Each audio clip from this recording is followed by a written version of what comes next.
Hello and welcome to the Eamon on Track show, episode 15. Today, I have brought on my co-host, Jody Simpson. Hello. Today, the first time I've actually suggested an album, and it is Green Day's Insomniac. Mm-hmm. I picked this album because it's the first album I actually listened to front to back, and it's one of my favorite albums ever. Really? Yeah, I think it's hard to call this album underrated, but I think it gets very overshadowed by Dookie specifically, and I think that's a huge travesty because this album is really good. And I would agree. Yeah. The album, the main issue with this album is, obviously this is the follow-up. So with the fact that they hit their punk, they didn't really get into, they were a punk band, but they kind of got into the pop genre by accident. And I think everybody expected the next album to be very poppy, and it's not. But it's not. This is a punk album for sure. Like, there's no. I'd almost call it like hardcore. I don't know if I'd go that route, but we also come from different generations, so maybe things. This is definitely not the most hardcore punk I've ever heard, but this is a great punk album. Yeah, like anybody who's a fan of the genre would definitely be cool with it. I find it interesting that this is the first album that would come to your mind. I think album I listened to front to back. So I think front to back, I think this is a better album than Dookie for sure. I agree. But I think Dookie has some great tracks for on sure. It, like I plan on talking about what I consider the classic era of Green Day, all of those albums at some point on this show. So and they do have a great catalog. And it unfortunately it's overshadowed by the pop stuff, right? So Dookie, Time of Your Life. Yeah. So it's one of those things that, but overall, I was actually surprised when you picked this album because this is actually probably my favorite Green Day album. But I also grew up with more punk, so it was fair. a little different. But yeah, I can understand why people don't really give this the love that it deserves. Just because really does deserve it. If you ask people what Green Day is, at that point in time, they're like, oh, they're a pop band. It's like, well, no, they're not really a pop band. Really. Like, it's complicated. It is very. Yeah. Anyways, let's get on to this album cover. Mm-hmm. So, well, and I think this is the first thing that strays people away. Because if you look at Dookie, Dookie is a very fun album cover. Like, it's very cartoony, very, very pop, I guess is a good way to say it. This gets the tone very well in the sense that it's deranged. This is a dark album, and this album cover definitely portrays that. I think you got the fire in the background, you got the absolutely, and you have all these little tiny little things in this album. When you really look at it, there's a lot going on this album cover. But people aren't really seeing that, right? They kind of glance at it and go, yeah, okay, no. Where I don't think it's a great album cover, quite honestly. I think they probably could have come up with something better, but I'm sure this has much more meaning to them than it does to us, right? So a bit of information on this album. It's called the name of this artwork is "God Told Me to Skin You Alive," and it's by Winston Smith, who was a collage artist who I believe did work for the Dead Kennedys. Yes. And also, who was the other one? Well, he did the Dead Kennedys album. What is it? Did I Kill Children? No, Plastic Surgery Disasters. Yeah, that's what it is. Sorry. So did that, and then he also did. What was the other one? I can't remember off the top of my head, but it's a cool album cover. Like, it's great art, but I just don't know if it totally. It's not a good one to sell an album. That's the way to look at it. Yeah, like if you're, obviously, I don't know. I think maybe I have a little bit more experience in the going through the CD rack when I was a teenager. It doesn't help that the CD version of this album like only shows like the center of this. Like, it's not. It's cropped, unfortunately, Yeah. on the CD, whereas the LP is actually you get to see pretty much the whole thing. Yeah. Which is it's a great piece of art. Like, don't get me wrong, but I just don't know if it's the best way to sell this album. The interesting thing it does kind of match the album. Yeah. Interesting thing I found is that when Billy Joe Armstrong asked Winston Smith how he was able to make such intricate pieces in short times, Smith answered, "It's easy for me. I'm an insomniac." And that's where the name of this album comes from. Oh, that's cool. Yeah. So, see, that's what I like coming on your show, Eamon. I learn things. Yeah. All right. So let's start with Armitage Shanks. Now, I think this is a really great opener. An opener should set the tone for the entire album, and I think this one does it really well. It does. You have those kind of hard beats going on, but you also have the very punky guitar. Yeah. Which I think really does help you introduce you to what you're about to experience. Like this album, the actual listen through of this entire album is like 33 minutes. Like it's a really quick. It's not a long album. So it's one of those things like, this is an episode of Star Trek, like not even actually episodes of Star Trek are long. Yeah, no, exactly. It's like a TV show. Yeah, exactly. So TV show with commercials, like actually how long this album it was their shortest album for a while until Father of All Motherfuckers took it over in 2019, I think is when that album released. Yeah, which I can't say I'm a fan of that album, quite honestly. No, it's garbage. But like it's a quick. It's one of those albums that I find, and I think you probably are in the same mindset as when you start with this track. You just want to keep going. Like, it's one of those things that it almost in a way is telling a story. I'm listening to the album and like 15 minutes have gone by and I'm like, I didn't even notice. And because and I know it's kind of bad to say, but some of the tracks actually do kind of mesh with themselves. So like you kind of go from one to another and the transition is so easy that similar. Half the time you don't even notice it doesn't register. I can understand. I definitely think that is the biggest weakness of this album is that you don't get there's a lot of the same. Yeah. A lot of the same. Yeah. But overall, I think it's a great album starter for sure. I agree with you. One of the things I really like about this album is the lyrics of it. I very much relate to it. Very good lyrics. Yeah, I do like them. It's just about how, Billy Joe Armstrong is basically just talking about how he's kind of a nervous, person stuck in his mind, and he doesn't really know what to do. Yeah. And that's it's that really does set the nature of the album. Like when you start this album, you kind of have a sense of that. Like as you're listening through this album, you kind of have that angst. You know what I mean? Like it's I think it helps a lot. And that's not a bad thing. I know. But it is probably one of my favorite albums to go all the way through. Oh yeah. Yeah, there's not really a track that I want to skip on this album. No, I agree.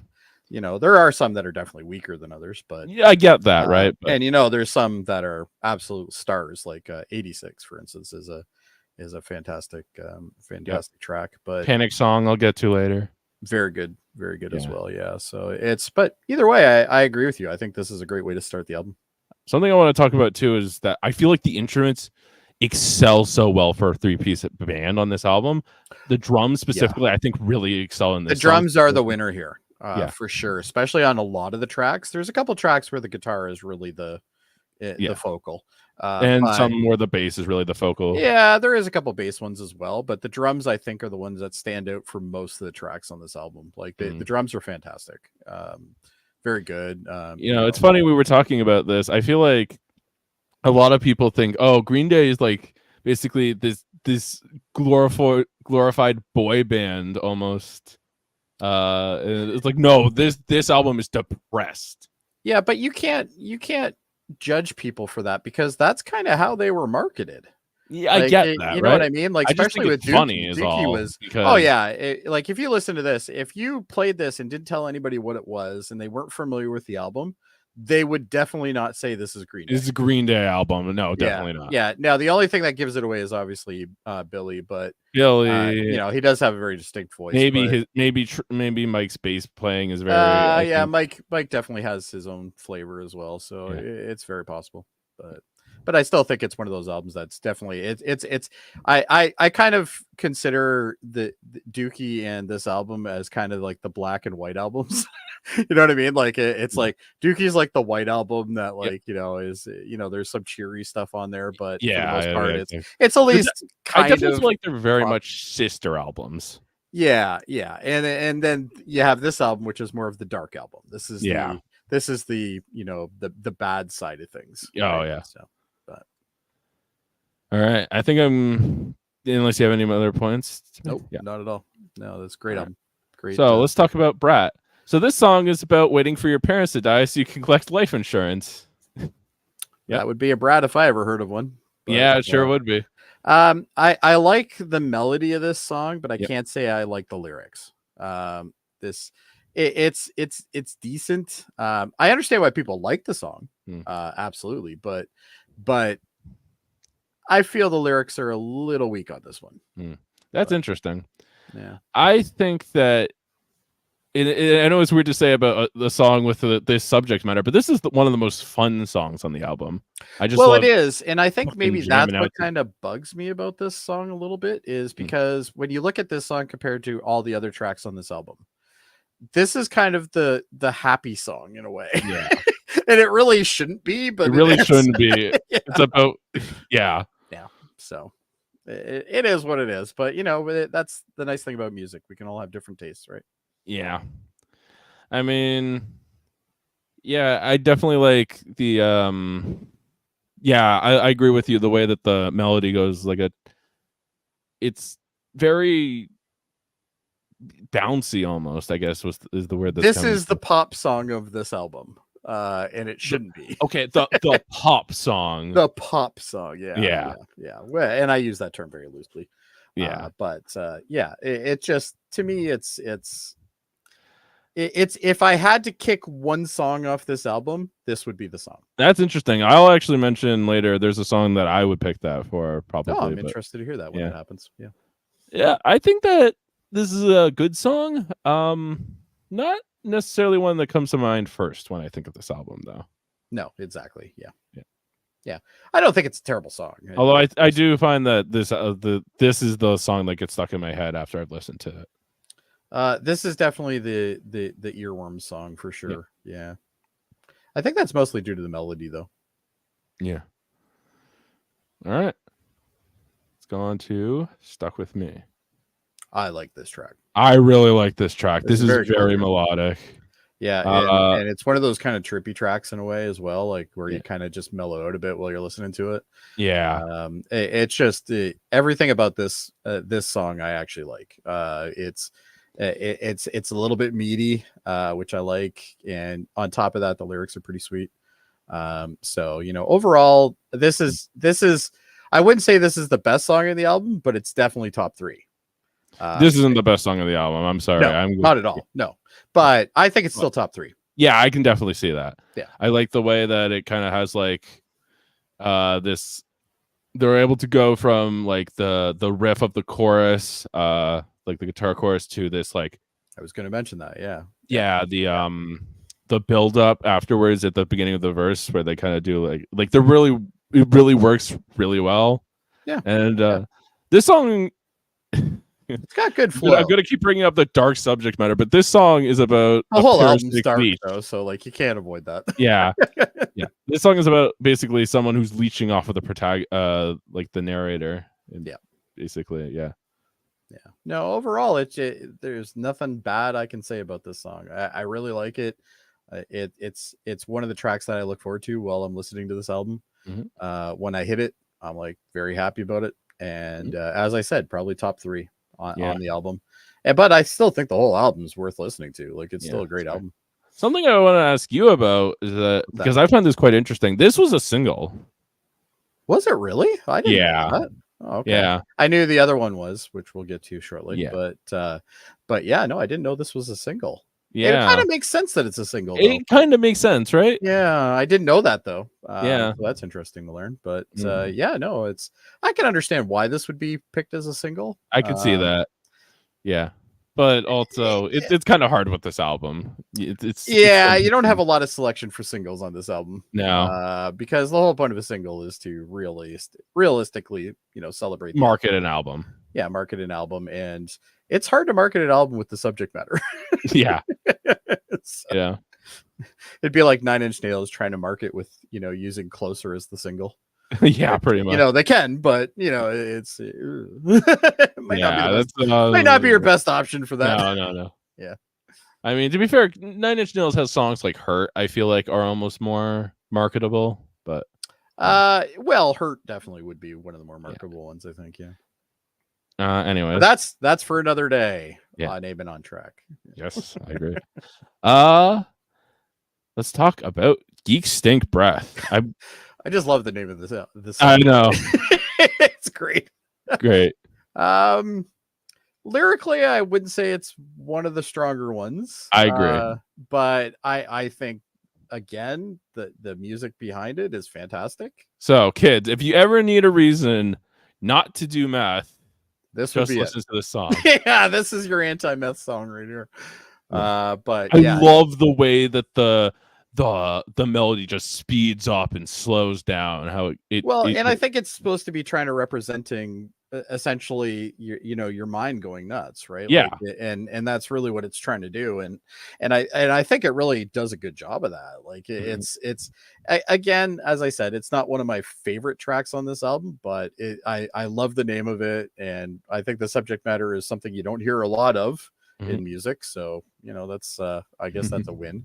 But yeah, no, the way that the speed, the tempo, how it kind of keeps going from one area to the other, it's very unnerving. And I think that's I remember hearing almost the beat of this album being described as a heartbeat, and how this song maybe I wouldn't say all of it, but it's I can understand that. But yeah, no, the tempo is probably the winner here on this one, because just as you're getting used to it, it goes completely either faster or slower depending on what you're doing. So yeah. So with that, I think it's still it's a good addition to the album. But definitely not in my top 3. Let me check about this one again, because I think no, it wasn't. No, this was also a single. You're kidding me. This was a single? This was the first single, actually. Wow. They were really hard. I know. Like, if you're going to use this as your first single, that is a hard sell. A weird sell. Yeah. That's a hard sell, yeah. And again, later on down the line, we have another song that definitely was the single. Yeah. And a song that I think that's the only song that people really know on this album. Yeah. Like, and anytime there's ever like a Green Day compilation, this is that's the only song that shows up from Insomniac. Well, we'll get to that. We're both talking about, right? Yeah. Okay.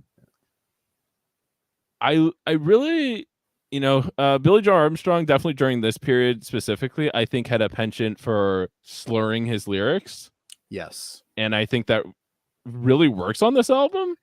For this particular track, it works really well. This particular track, it works really well. I can't really think of any of the tracks that were degraded because of that. I think he wanted to make an album because he was getting chastised for being a pop artist at this point. So that's definitely the band was having that's definitely one of the big themes on this album. Yeah, so they wanted to get back to their roots because going back to their hometown and all that. I'm sure they were probably chastised quite a lot for. We'll be talking about that. We got a couple songs on this. Yeah, there's a couple songs that definitely clearly portray that, but yeah, no. Overall, I think it's a decent song. It should definitely not be a single. No, so definitely no idea who the marketing was on that. Be your premier single either. Yeah. Well, there's definitely like this is not. I would take the other one as a premier single over this. Oh yeah, I would take heartbeat. Pretty much every song on this album as this a definitely not the good this single. One. Yeah, this is not the single that you want to start. No, with. If you're trying to sell an album with that song, you're not going to sell a lot of albums. Hey kids, you want to buy a song about meth? Yeah. Yeah, come get your single. And I used to buy CD singles and LP singles and I know and all that because I'm that old. But you're much younger than me, Eamon. But I'm privileged to not have to deal with that. Yeah, but there was something nice about opening up a new vinyl, though. Yeah. I open it up. You got the smell. Yeah. Or that new CD when you crack that. Course. Oh, that was good times. Anyways, let's move on to No Pride. I like this track. I like this track. Yep. Yeah, this is probably. This is I know it kind of sounds bad, but it's almost like one of the more positive tracks on this album, even though it really isn't. Yeah, kind of. Yeah. I've always very much related to this song because I feel like this song is about how a lot of societal norms are stupid. Yes. Yeah. Yes. This is the I'm mad at society song. Yeah. And I'm mad at what they make us do, kind of thing.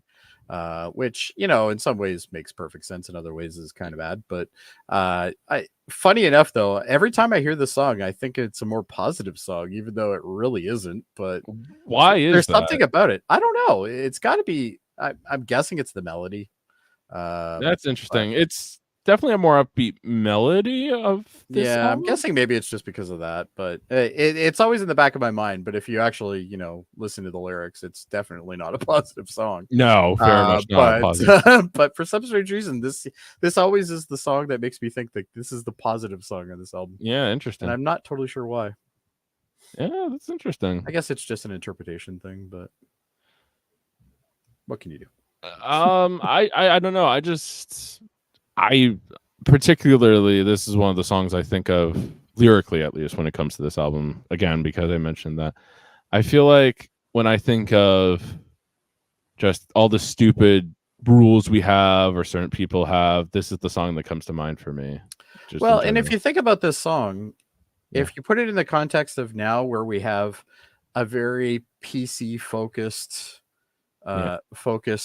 generation and society in general, this song actually hits more closer to home now than it probably did 10-15 years ago. Yeah, probably. Which obviously, this is from 95. Although I don't know. I think it would have hit close to home in a different way, maybe in terms it definitely hit 95 as well, because that was also a time when those type of things were happening as well. But we're kind of back in that again, and I think this song really resonates as a non-aging song, I guess is a good way to say it. Like a song where you don't go, oh well, that's not really relevant. Some things I've learned from generations that some things are cyclical, and clearly that's one of them. Yeah, exactly. Great song. Yeah, great song. Anyways, I think that's good. I would say that this is one of the songs that blends in a little bit more on the album, but I don't know. Yeah, I would agree with that. Yeah, that's to its disadvantage, but also to its advantage, because I feel like that just makes everything blend so smoothly when listening to it front to back. The thing that's nice about this album, and especially for the guys that are as old as me, who I think I actually had this on cassette as well, and on a cassette you didn't they would have had the track skipping problem, right? Oh yeah, this was on cassette for sure. Okay. But with that, it's you don't have the ability to skip as quick as you do with like CDs and stuff like that, right? So people who really had to like just listen to this album all the way through, it was a treat. It really was a treat compared to a lot of albums, especially around that time period where you had a lot of pop stuff that, they would have 3 good songs in the album and then there would be filler. And, you'd have to go through all that filler. And this is basically no filler. No, there's only one song, and we've already talked about it, that I would consider to be the weak song on this album. But it's still not a song where I would go, let's skip it. Like it's still, I'll still listen to it. It's still decent enough. But it's probably the weakest one. But No Pride is definitely not a weak song. It's a good song. No. All right, let's move on to Bab Zuvalahu. So this is the song, at least from a musical standpoint, that if I had to remove a song, it would be this one. The problem with this song is there's no focus. It's almost like this was just the jam session song that they just decided to put on the album. Yeah, you know what I mean? Like it was it just feels like it's not done. The singular riff just feels a little too repetitive for me. Well, not only that, it goes a little long too. which is this is one of the longest songs on the album, I believe. Yeah, actually probably is. Yeah, because most of the songs of this album are pretty short. Yeah, but most songs on this album don't even go 2 minutes. No, 140, 150. Yeah. You get the occasional 230, but for the most part, there's not a lot. This is a very I like to call it the Blur 2 effect, where you have a song that's 2 minutes and 2 seconds. That's you're lucky if any of those songs go past that on this album. Exactly. But yeah, I think this if there's any song that I would class as being the unfinished song on this album, this is the one. Now that's not to say anything of the lyrics, because I actually the lyrics are great. I think the lyrics were well written. The accompaniment was the problem here. I do want to talk about the lyrics here because they're really well written to me, because it basically describes the anxiety that a lot of people feel, where we just feel like, I'm a fuck up, I'm a terrible person, and I just fucking hate myself. Yeah, and it resonates with me. I'm a person who deals with anxiety, and it's one of those things that it definitely, the lyrics resonate with me. I love the lyrics. I just don't like the music that accompanies them. I couldn't have said it better myself. Yeah, it's the weak one, man. It really is. Like, lyrically, I think it's probably one of the better lyrics on this album. It's definitely up there when it comes to lyrics, but I think the actual accompaniment is the biggest issue on this song. It feels like it was just patched together. Like, they're like, oh, we need one more song, okay, and they literally did a jam session, and that's what they released. Like, they didn't refine it. It doesn't feel finished, I guess is a good way to look at it. All right, let's move on to 86. So remember how we were talking about them kind of getting hated by everybody? Yep. This is one of the 2 songs I'd say is about that, really. Oh, absolutely. And in my opinion, this is probably one of the strongest songs on this album. Not to say that, most of them are pretty good, but to explain, to 86 in food terms is to take it off the menu. Yes, to cancel. So that's the idea here. Yeah, it's to cancel. Yeah. That word in that context has been ruined for me forever. Cancel. Anyways, this song is so passive aggressive in such an amazing way. I love it so much. Yeah, and it works well for what it's supposed to be portraying. And to me, it's the star of the show, this album, in my opinion. With the exception, there is a couple others that I would say that's interesting, close, but I do like this song. This song is the song that when I start listening to the album, I'm looking forward to hearing this song. Like, this is, how when you have you have a couple of your own favorite kind of things, and of course that's always, everybody has their own ways on that. But this is the song for me that when I start this album, this is the song I associate with this album the most, because this is the one that I'm always looking forward to, and when I get there, I really like it, and it's good that way. But lyrically, I agree with you. This is definitely about this is basically about Dookie. It's the easiest way to say it. Basically what happened was that their group basically outed them because they had like a hard rule about anybody who had any like success at all being you're not allowed to be here anymore, you got to get out. And so that's the kind of thing they're talking about in this song. Yeah, exactly. So I don't have much to say about it, quite honestly. I think the accompaniment good. The lyrics are fantastic. I think it tells the story that some people want to hear, especially people that are listening to this album. They want to hear that story. So it's interesting to hear it. So, well, at least the perspective of the story. You don't really get the story, but it's interesting. Yeah. All right.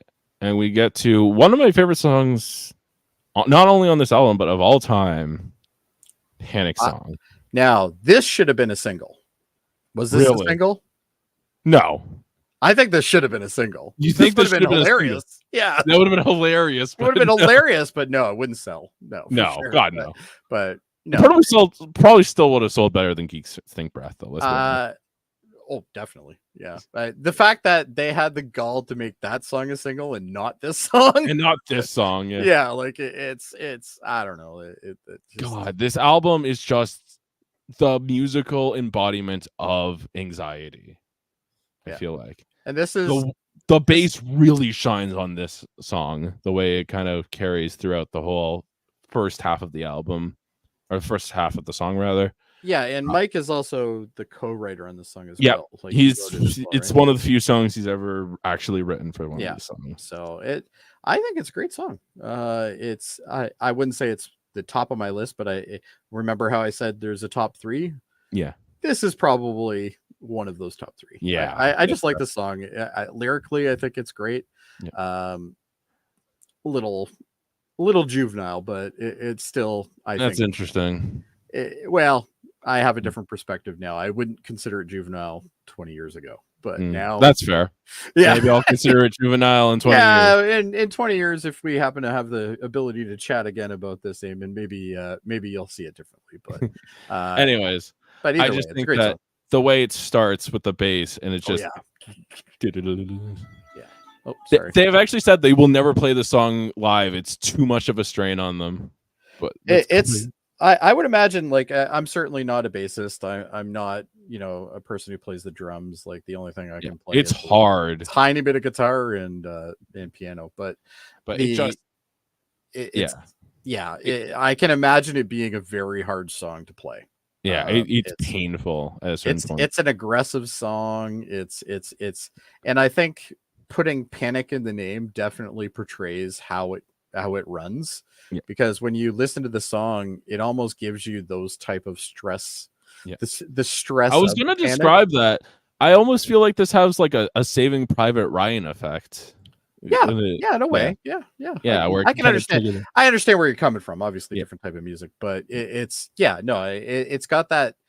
It's got the tone that makes you feel almost agitated in a way. I guess it's hard. For me I don't know, but it's one of those things that just listen to it and crank it in some headphones, and you'll probably experience the same thing that we. You just have a minute and a half of this building up, and it builds up, and it builds up. It just keeps climbing, and then all of a sudden, it just lets it hear out. The guitar, and it's almost like a yell. Yeah. Like it almost yells at you. Yeah. You know what I mean? And then like it's a panic, ready for a cheap escape. Yeah. And it just goes in and it just releases all of its anger. Yeah. And it's so fast. And then it just ends with, I want to jump out. I want to jump out. I want to jump out. Yeah. Just repeating it. And that's how I feel when I'm in, this stressful situation. I just keep repeating whatever it is. Yeah. And it ends with this amazing, like, just reverb of like this feedback. Yeah. And what's so beautiful about this, if you specifically listen to this on the vinyl, is that this ends side 1, so it just leaves you with that. It leaves you with that. Yeah. And I love that. And I'm sure that was a coincidence. I don't think they thought about that, but you'd be amazed, because there's a lot of LPs that were like that, where they told a story on one side and then just kind of left you hanging. So I think that might have been done on purpose. I mean, I think that would be the thing. I mainly say that because of the year, but yeah, I knew that. Yeah. Well, you got to remember, in '95, vinyl certainly wasn't the star of the show, but it was still fairly available, and a lot of people were still buying it. I was buying vinyl in '95, so it's but I wouldn't say everybody was. A lot of people wanted the CDs, and streaming was starting to come up, and stuff. Anyways, like that, so. I don't really have much more I could say about this song. I think it's a great song. Go listen to it, and it's amazing. Yeah, and if you want a true punk song, that's a good true punk song. Yeah.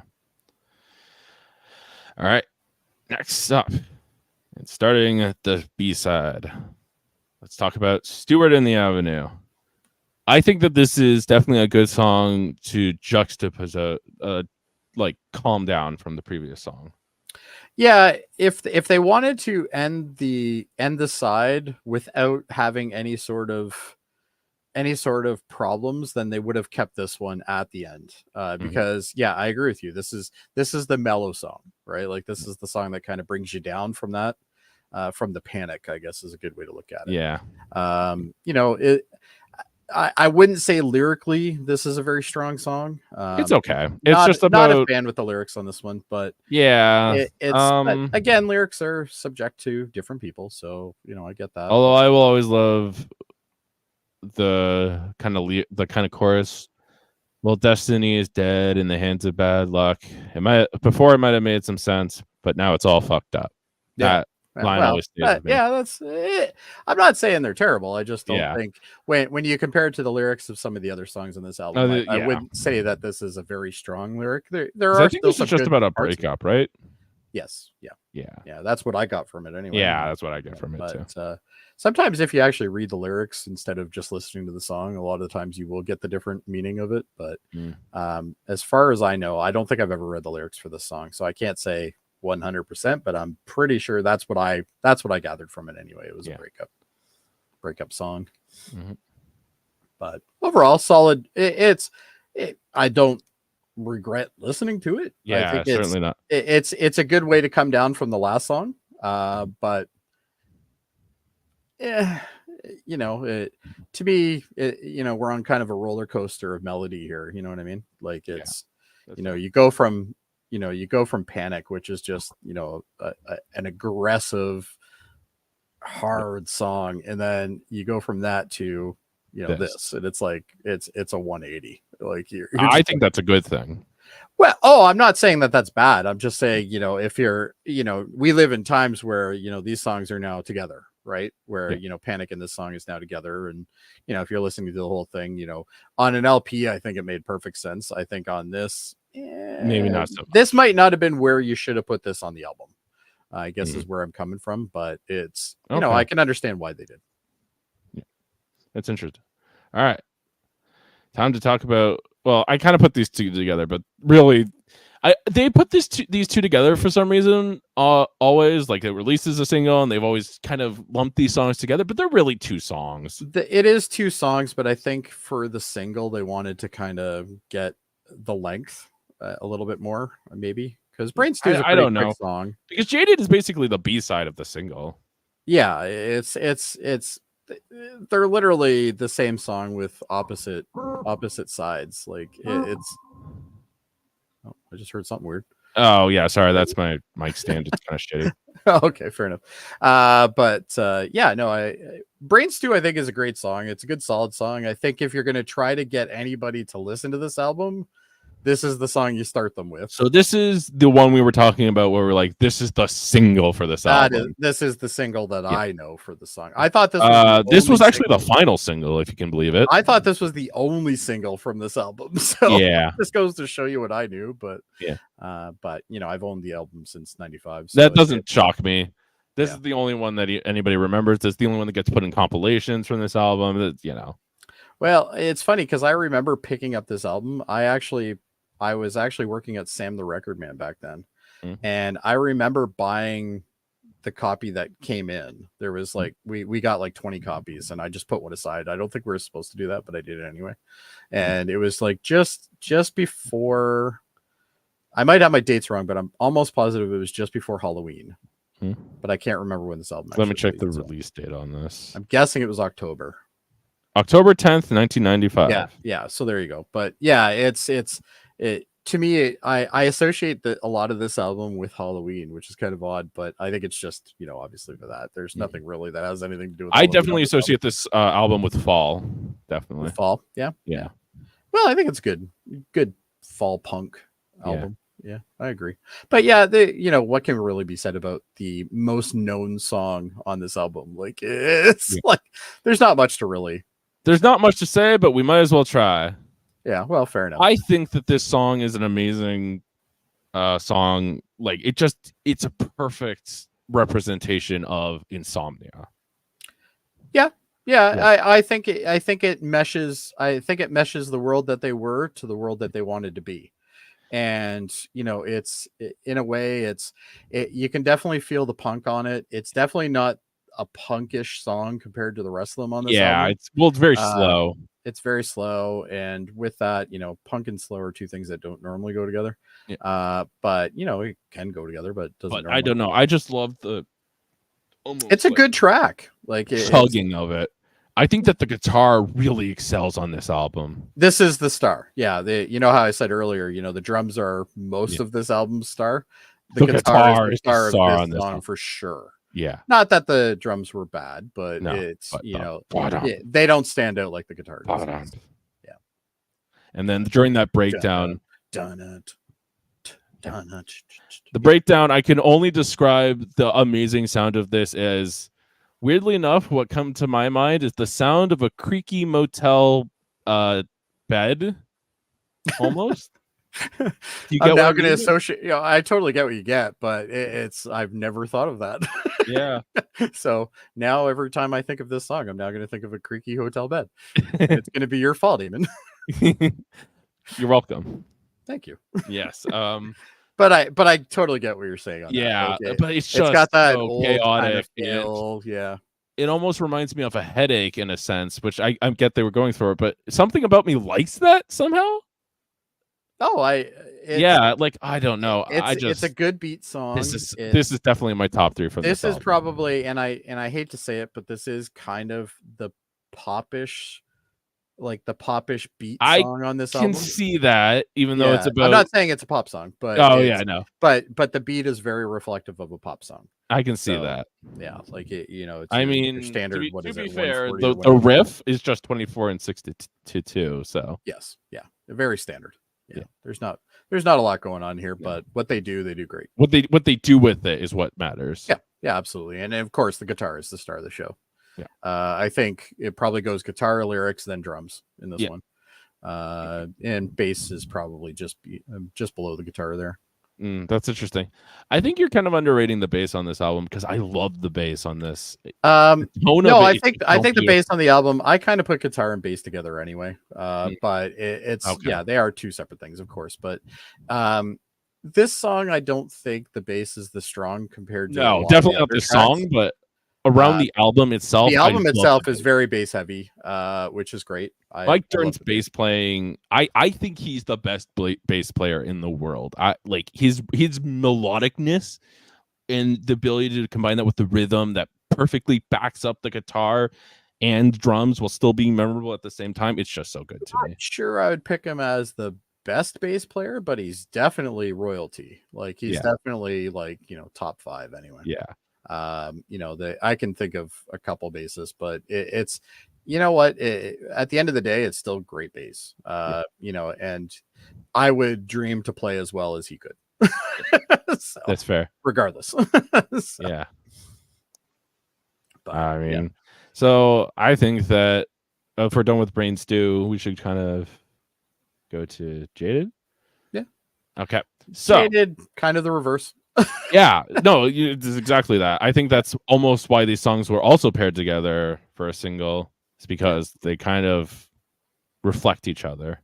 Yeah, they're kind of a mirror of each other. The song is almost faster than Panic Song, which is kind of crazy. It's close. Yeah. I don't actually know what the BPM is on it, but I would say it's definitely in the neighborhood. Yeah. I still think Panic is probably a little bit faster, at least in the one spot. But yeah, overall I agree with you though. It is definitely the song that really does accent this song. But it's one of those things that you just have to, you kind of, you listen to it and go, oh, okay, I get it. This is, in Star Trek terms, cause that's what I'm used to. This is the mirror universe of Brain Stew. Yeah. Where it's familiar, but it's also different. Yeah. Which is frantic. Cool. It's blazing fast. And, we were talking about how Brain Stew is not. Oh, sorry. That was me. No. Brain Stew is kind of like not really a punk song. Jaded in a sense is almost the definition of a punk song. It's definitely more punk than Brain Stew. Yeah. I wouldn't disagree with you at all on that. Is it the punkiest song on this album? I still think Panic probably gets that one. Okay. That's fair. But you know what? It's close. Like it's, if you're listing off what is really true punk songs on this album, to me, Jaded definitely does come up. as well as Panic, and we have another one as well near the end. But yeah, no, it's yeah, I agree with you. You know, it's kind of funny, even though, you know, we're generationally different, we came to the same conclusion on a lot of this stuff. Yeah, I mean, which is quite interesting. So. Yeah. Anyways, I got nothing else to say about Jaded. I got nothing else to say. Let's just move on to Westbound Side. I like this one. I do like this song too. And I'm not sure why I like it, because everything in this song, I hate to use the word mediocre, but it kind of is. Like, it's very run of the mill, I guess. I completely agree with you, actually. But something about me says that I shouldn't like the song as much as I do, but I do. Yeah, like when you listen to it, you're thinking, you know, it's there's nothing that stands out in the song. Like, this is something. Yeah, like the lyrics. Yeah, the lyrics are good. The melody's good. Bass is decent. Guitar is good. You know, everything about this song is good, but it doesn't. Nothing stands out to me. This is the baseline for this album, in my opinion. Like, this is where you say, you know, I want the most ordinary of the songs on this album. This is the one. Yeah. Actually, I'm shocked this wasn't a single. Now that I think about it. Yeah. Come to think of it, yeah, this actually probably would have been a much better single than most of the stuff that they picked. Yeah, come to think of it. But I think lyrically, it's good. The song is good. Like, there's something just wrong. so most of this so plain. I don't get it. I don't know why I feel it's plain, but it's plain. If I might describe, most of this album feels very angry, and something about this song feels sad and very sincere in a way that touches me. It feels very personal. Yeah, I guess is a good way to say it. Yeah. Yeah. And maybe that's why it kind of doesn't hit me as hard as some of the other tracks on this album, because this album is, for 33 minutes, you get a lot of emotion in music. Like, you get a lot of stuff going on. You get aggression, you get sadness, you get, loneliness. Yeah, very much so. So with this song, this doesn't do any of that stuff. I guess sad would probably be about the only thing sad would be the best you probably get out of this song, but it's a good track. I just don't know why I feel it's so mediocre. It's just, this is the baseline track for me. Like, this is, you know how every album has, you know, a couple songs where you're like, yeah, okay, this is the okay song. Yeah, this is almost I almost think of it as the opposite way around, where Westbound, where it's like, I feel like I shouldn't like this song as much as I do, but I just can't not love it. Yeah, I agree with you on that. All right, let's move on to. Can't say much more about that. Yeah, no. Tightwad Hill. So this is definitely. I'm very curious as to what you think on this song. Okay, I definitely think this is one of the weaker songs on the album. I like it. I wouldn't disagree with you on that. Yeah, it's good. Yeah, this is the song that, as I'm listening to it, getting ready for this, I was thinking, I think this is the song that Eamon's probably not going to like the most. And I don't know why I came to that conclusion. I know a lot of the music that you listen to, so it's, you know, we've discussed many times about music, so it's, you know, it's one of those things. But this is just, it's up there with the other song. What was it called? This is one of your more favorite songs? No, this is one of my least favorite songs, but it's still a good song. Like, it's not terrible. And that's the funny thing about this album. Even what I consider as being a bad track is still good. Like, it's like, good is the lowest I can give on any of the tracks pretty much of this album. The best song on here is just, it's just good. You know, you got a good album on your hand. Yeah. When you can't think of a terrible track on the album, it's a good album. Like, and you know, I think good is probably the lowest I can give any of the songs on these. They're all solid. It's just, there's some that do shine much better. Yeah. This is not one of them. Lyrically, I think this goes back to Juvenile again. This is a bit of a Juvenile song to me. This is about a drug addict, I think, that Billy was in, like, friends with or something like that, and he was like a piece of shit or something. That's what I understand. Yeah, but you get the way the lyrics are written, to me, is very childish. And I don't know why I really feel that way, but I do. I don't know why, but it's still a good song. Like, it's not terrible. I almost get that from like lines like "burn in daylight." Like he's trying to imply that he's like a creature of the night vampire sort of thing. That's what I'm trying to say. Yeah. Yeah. It's that type of thing that leads me to think, oh, well, I'm a 15-year-old who thinks I'm a goth and I pretend to be a vampire on weekends. Like that kind of thing. Like to me, that's what it hits when I hear the lyrics of this song. But fair. It's still a good song. Like it's not bad. Yeah, no. It's just, and that's the thing that pisses me off about this song, because I like to rag on stuff. Yeah. And I can't really rag on this album. Even the bad stuff is good. Like it's a great album. It's better than Dookie. I will fight to the death to people on that one. Yeah, I will. Because you hear a lot of people and they're like, Dookie is a fantastic album. It's the best album they ever did.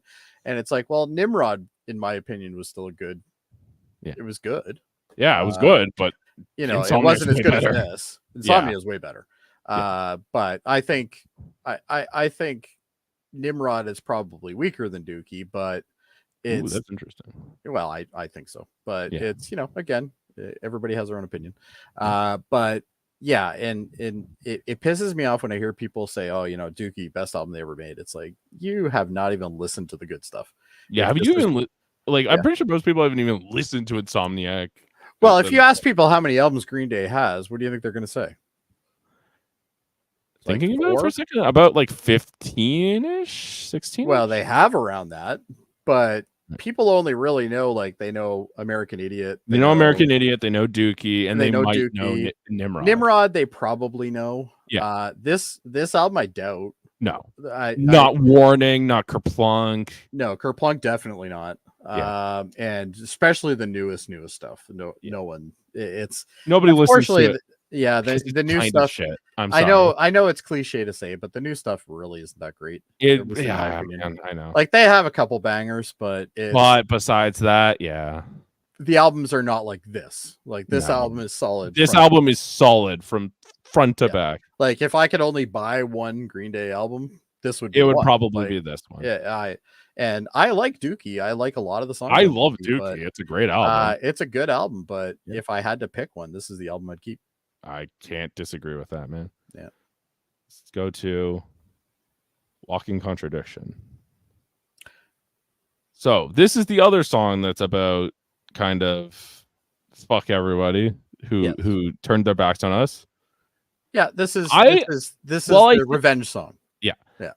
86, I think, is more about the scene. Walking Contradiction is more about the masses. Yes. Yeah. Yeah. Yeah. The population versus the clique, I guess is a good way to say it. Yeah. Mm-hmm. So and I think that's probably why I like 86 a little bit more than this song. Oh, really? This is a great song. I think I like this song more than 86. Really? Oh, okay. Yeah.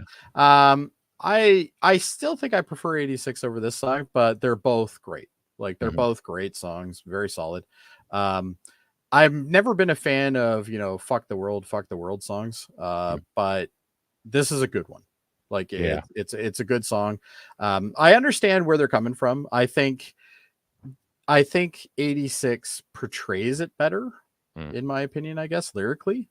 I think score wise, I think this song is better, musically. But lyrics wise, I think 86 is better. I can understand that. I just like the cynicism again in the lyrics here. Oh, it's great. Yeah. Oh no, and again, I'm not knocking it. I don't know. Have you ever watched the video for this? Because it's actually I don't think I have actually. It's pretty good. So the band goes around a city inadvertently causing accidents, or like. Oh, I have seen this. Yeah, it's really fucking funny. Yeah, it's just by the end of the video, there's like cars crashing into like an intersection. It's like just chaos. It's almost like a movie set. Like, there's just cars everywhere. It's so good. And poles are falling down. And stuff like that. Yeah, no, I have seen this. Piano. It's been a long time though, so I'm probably when I'm done with you, I'm probably gonna go look at that again. I love it. And my only complaint about this song is that I really don't think this would have been a great closer. I think maybe Westbound Sign would have been a better closer. I agree. Yeah, absolutely. And that's kind of what I said earlier, where this is a song that is out of order. This is the song that doesn't make sense for me. Like, when you're thinking about Westbound, it's that song should be flipped with this one. But then you have it too close to 86. So that's I'm almost thinking maybe 86 should have been closer to the front, like maybe the second song in. Yeah, that's interesting. Yeah, but either way, I'm not going to say no to it. It's a great song still. So, anyways, it's time to get to the ratings. So, musically, I am going to give this a 9.5. I genuinely think this is one of the most consistent albums I've ever listened to. 9.5. You know what? I'm with you on that. I wouldn't say this is the absolute best musical album I've ever heard, but this is definitely top. So 9 and 5, I think, is very solid. For lyrics, I'm going to give it a 7 because for every song that I think is really geniusly written, there are also songs that are just more basic. I wouldn't disagree with you on that, but I think I'd probably go 8 on this. I think the lyrics are very strong on the majority of the songs on this album. That's fair. There's a couple that are definitely weak, but I don't think that should hinder it enough to go that far down. But the pacing is a 10. See, it's one of the most consistent albums in general just to listen to. I can't give it anything else. You know what? I'm with you on this, but I can't give it a 10. You know what? I'm going to give it a 9 for pacing. There are some spots and there are some tracks that are definitely questionable. Where I respect that. We were talking about that. I understand that. Yeah, I just can't. So, but it's still very good. Yeah. Like, it's still better than majority of albums, especially the ones that were coming out at this time. Oh yeah. For visuals, I'm going to give it a 9. I've always really liked this album cover. The album cover, it depends on how you want to rate it. As for an album cover, I think it's a fantastic album cover. Is it an album cover that's going to sell albums? No. I think to me it comes from an artistic perspective. Is how I rate it. If you're rating it based on artistic perspective, I'm going to go with if we're just going artistic perspective, I would definitely do a 9 on it. And it's a beautiful album to look at. Give like a 9. I think that this album has a rougher production that I prefer compared to Dookie, definitely. And Rob Cavallo was just magic with this band. He really knew how to. He was the producer for them up until like American Idiot, and he just knew this band. He understood how to work with them. Yeah, I'm gonna disagree with you on this, but I'm gonna disagree in a good way. I think this is a 10. I think production wise, I think this is how you produce a punk album. This is up there with some of the great punk albums, and in my opinion, it's better than a lot of what would be considered the best punk albums when it comes to production. That's interesting. Yep. Punk is definitely an album that can have genre that can have shoddy production. Oh, well, a lot of it is, and some of it's on purpose. But this is if I was going to set a gold standard for punk production, this would be what I would consider to be the textbook. Like this, this is what you should be trying to achieve. Yes. If you get to this point, you got a great album going on. So that's the way I look at it. I can't disagree. Yeah. All right. Before we leave today, we have to talk about our United Federation of Podcasts. Talk about the Super Mader Brothers podcast, which is where Maders show up and others. Hopefully, I would hope so. Kind of defeats the point of the show. They do reality TV stuff mostly. Yeah. They mainly do Big Brother, and Survivor. They do. Yeah. Got Hold Up. Great with one of my favorites. Yeah, I gotta agree. Yeah, where basically they take a theme and then they give three movies and then they basically critique them and break them down, and it's a long watch, but it usually pays off. You discover a lot of good stuff from that. Yeah, it's really interesting. Yeah. Talk about Hellbound with Michael Chang and Alex Blackburnn.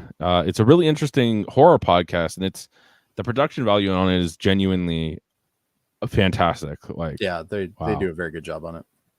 Pretty good. Trivial debates. We just had the Marvel, the MCU episode. Yeah, I haven't seen that one yet. I've been Dad's on that one, so I think you'd be very interested. I'm definitely not a stranger to that show. I've been on it many times competing. Oh yes, that's the granddaddy of all this stuff, right? That's kind of what started most of it, yeah. But there was also Star Trek stuff as well. And then we got I can't find the logo for it here, but we got X-Rated, an X-Men podcast. And he might have been changing the promo image, so it's possible. Yeah, there right now. But that's coming up, and we are going to be reading the script for an unreleased movie based on the X-Men animated series. I will be playing Avalanche, so that will be very interesting. That'll be interesting, yeah. I'm not on that, but I believe I'm going to be joining them for the Wolverine at some time in the future. That's the 2012 one? Yeah, that's the not sucky Wolverine movie.